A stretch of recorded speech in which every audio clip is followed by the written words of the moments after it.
Perjalanan kehidupan berbangsa dan bernegara masyarakat Indonesia dalam memperjuangkan terwujudnya cita-cita kemerdekaan terus dihadapkan berbagai tantangan.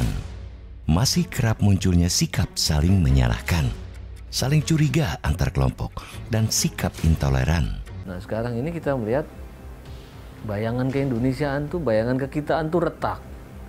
Nah, Indonesia itu seperti cermin kebenaran yang jatuh dan pecah berkeping-keping. Dan setiap orang kemudian hanya melihat keindonesiaan dari bayangannya sendiri gitu.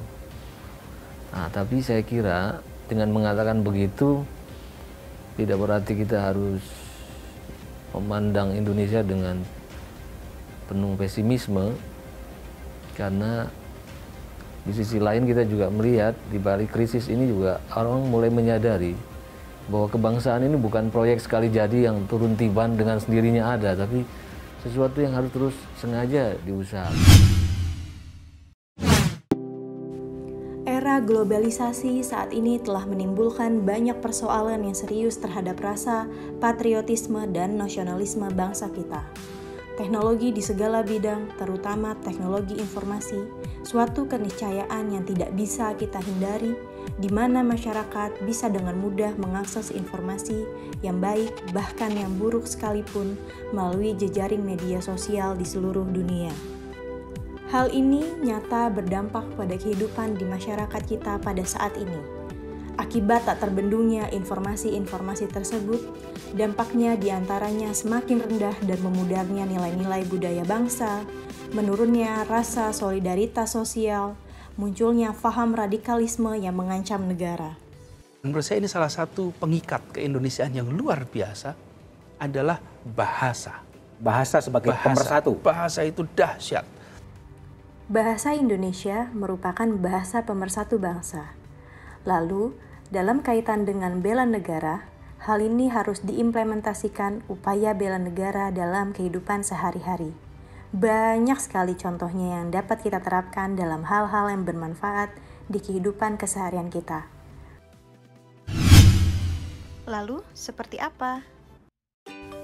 Mempersiapkan fisik seperti memakai masker di era wabah COVID-19. Lalu berolahraga di sela aktivitas bekerja demi kesehatan fisik yang lebih optimal.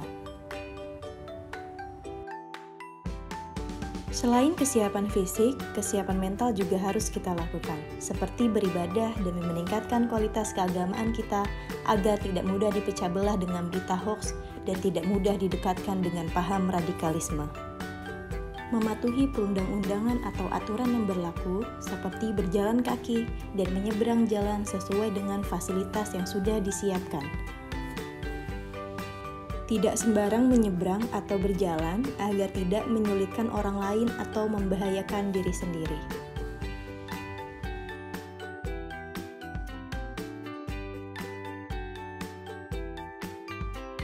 Selain itu, menjaga kebersihan seperti membuang sampah pada tempatnya. Tidak ragu untuk sadar diri, jika melihat sampah tergeletak di jalan, kita ambil lalu kita buang ke tempat sampah yang tersedia.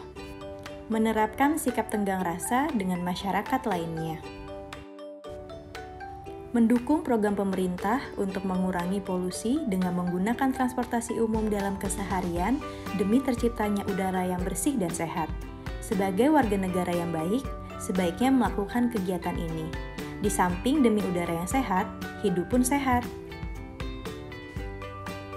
Contoh-contoh tersebut merupakan bentuk kesiapsiagaan bela negara pada diri saya sebagai warga negara yang selalu saya lakukan.